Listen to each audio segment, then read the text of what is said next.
Some houses don't just creak, they breathe, they hunger, and they remember every soul that ever dared to call them home. They say the devil doesn't always knock. Sometimes he just leaves the door open, a silent invitation to the desperate. Tennessee, 1987. Melissa Carter was beyond tired. Her spirit was as threadbare as her last dollar.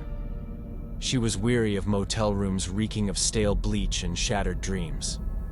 Every job application felt like a cruel joke, tossed aside before it was even read.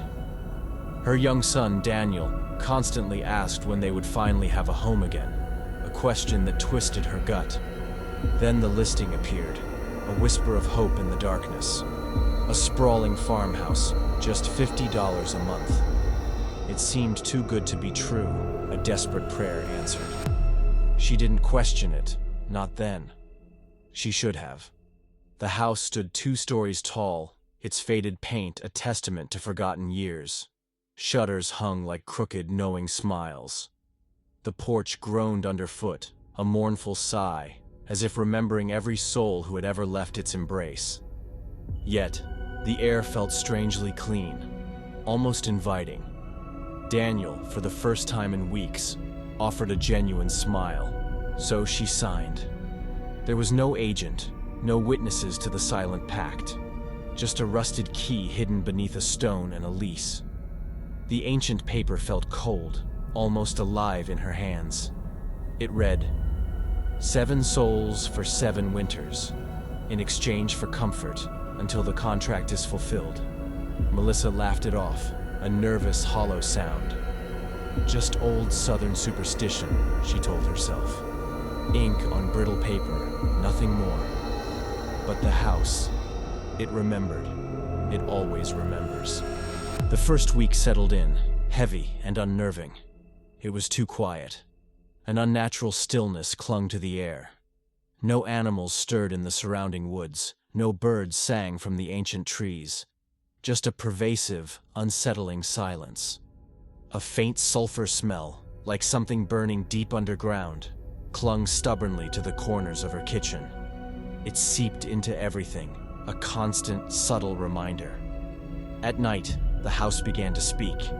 Not with words, but with rhythmic creaks and groans. They were too precise, too deliberate to be mere coincidence. And Daniel... He started whispering in his sleep. His voice, usually so bright, became a low, guttural murmur. He says you broke it, Mama. He says we owe. Melissa tried to rationalize it, blaming stress, telling herself children dream strange things. But a cold dread began to coil in her stomach. One morning, she found Daniel drawing symbols in the dust on the floorboards. Intricate circles, unsettling eyes, and a chilling figure. A man with no face and black antlers. She scrubbed them clean, her hands trembling. But they always returned, always in Daniel's childish handwriting, a silent, terrifying message. 10 days into their new life, Melissa noticed it. A door, half hidden behind the pantry shelf. It was secured with a rusted, heavy latch. A sense of foreboding washed over her. She asked Daniel if he had opened it. He shook his head, his eyes wide with an unnatural fear. He says don't. That's where he waits. That night, the door stood ajar. A chilling, unnatural cold poured out, like breath from a freshly opened grave. It beckoned her, a silent, irresistible pull. She descended, her oil lantern trembling in her shaking hand. The light barely pierced the oppressive gloom. The basement was not made of brick, as she expected. It was carved directly into raw, ancient stone. The air grew heavy, thick with an unseen presence. At the far end, shrouded by a veil of dust and thick spider silk, something waited. It was a mirror. She raised the lantern, its flickering light revealing her reflection. But her reflection didn't move. It smiled. A slow, knowing, malevolent smile, before she did.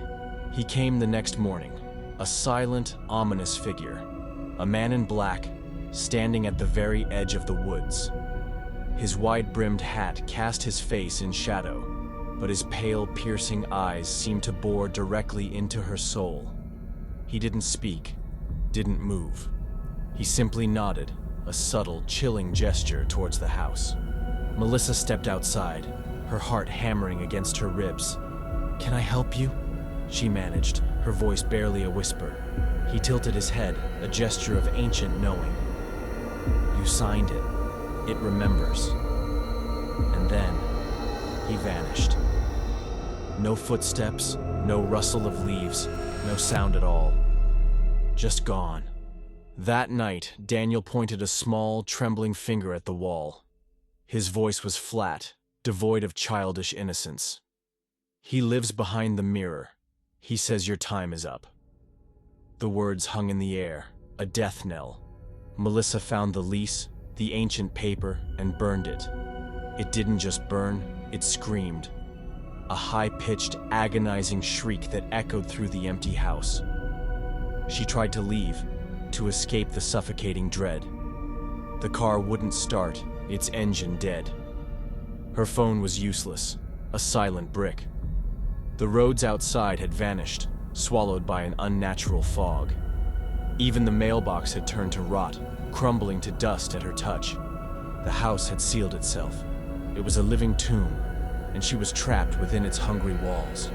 The mirror in the basement waited, a dark portal to an unknown horror. On the seventh night, the whispers began again, but this time, they were different.